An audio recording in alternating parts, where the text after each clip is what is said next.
اللہ تعالیٰ نے ہمیں ایک لمبا وقت دیا. کتنا؟ 27 رمضان کی رات تک.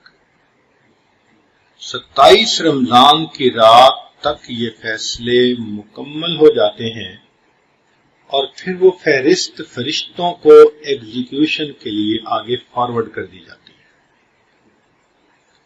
اسی لیے رمضان مبارک کی اہمیت بھی بہت زیادہ. برکتوں اور رحمتوں کا مہینہ. اللہ تعالیٰ نے کرم کیا کہ میرے بندو تم بھوکے پیاسے رہو، تمہیں اجر ملے گا، تمہارے دلوں میں نور آئے گا، تمہارا دھیان میری طرف ہوگا، تم مجھ سے مانگو گے میں تمہیں دوں گا.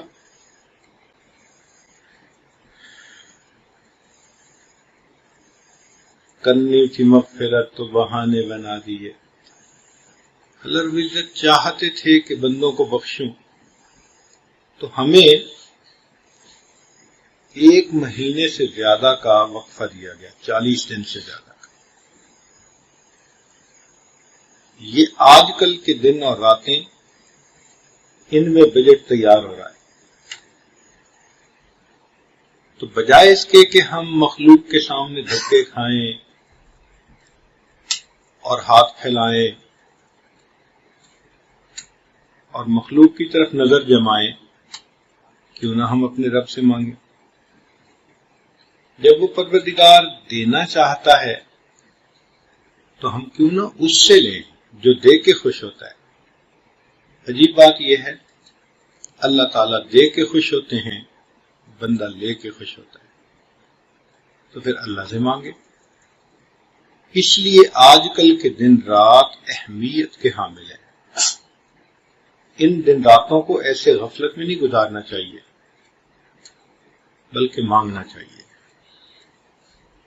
اور ہمارے پاس 27 رمضان کی رات تک کا وقفہ ہے. جتنا مانگیں گے اللہ تعالیٰ اتنا ہی انسان کے ساتھ خیر کا معاملہ کر دیں گے.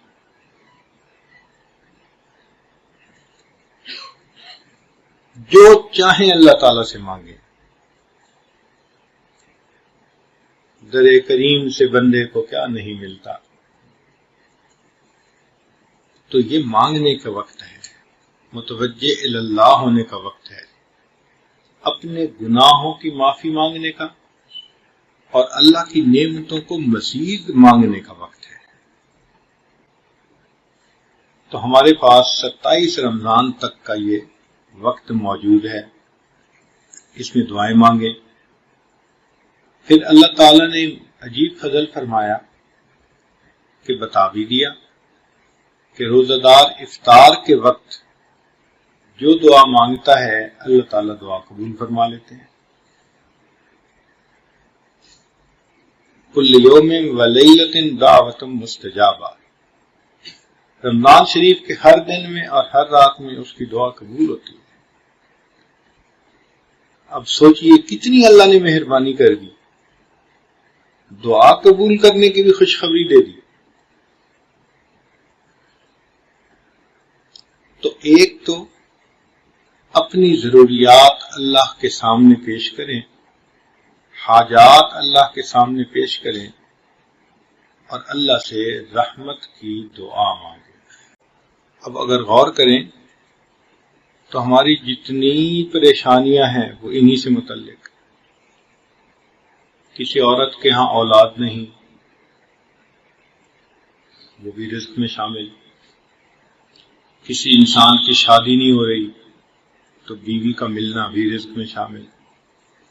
کسی کو جاب نہیں مل رہی، جاب ملنا رزق میں شامل.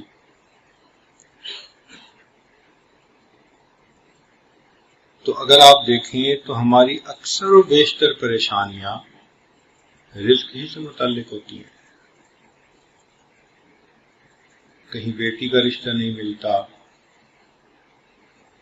کہیں بیوی کو خامد کی محبت نہیں ملتی، کہیں خامد کو بیوی کی وفا نہیں ملتی، کسی کا کاروبار اچھا نہیں چلتا، کوئی قرضوں میں دبا ہوا ہے، کوئی محنت کے باوجود کچھ نہیں کما پاتا، بچوں کو پڑھائی نہیں کرا سکتا. اکثر و بیشتر پریشانیاں انہی سے متعلق ہیں. تو جب پریشانیاں انہی سے متعلق ہیں اور اسی کی فہرست بن رہی ہے تو کیوں نہ انسان اس وقت اللہ کے ہاں فریاد کرے.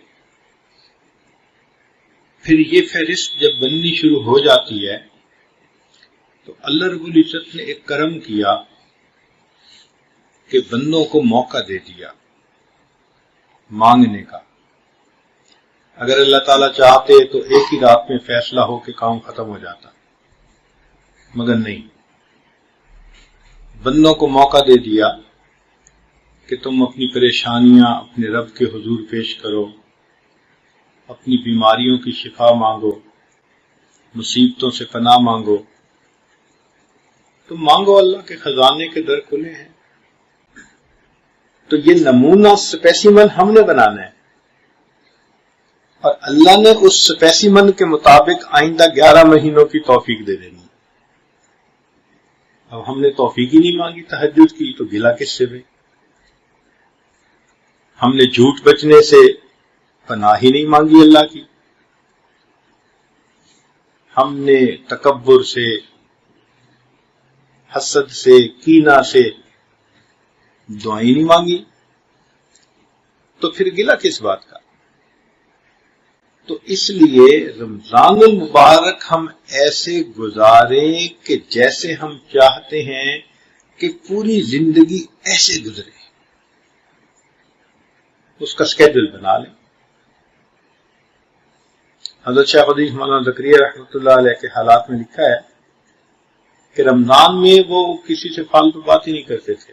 تو ان کے ایک دوست نے کہا کہ میاں رمضان تو ہمارے ہاں بھی آتا ہے لیکن تمہاری طرح بخار کی طرح نہیں آتا، تمہارے اوپر تو بخار چڑھ گیا ہے. تو واقعی رمضان المبارک بخار کی طرح آنا چاہیے، بندے پہ بخار چڑھ جائے. تو آپ ان آنے والے ایام کا اندازہ لگائیں کہ ان کی اہمیت کتنی ہے. ایک تو بجٹ آنے والے سال کا، اور دوسرا آنے والے سال میں جو اعمال کی توفیق ہے اس کا اسپیسیمن ہم رمضان شریف میں بنا لیں گے. جو رمضان میں جھوٹ بولا، نظر کی حفاظت نہ کی، غیبت کی، تو آنے والے سال میں کیسے گناہوں سے بچے گا؟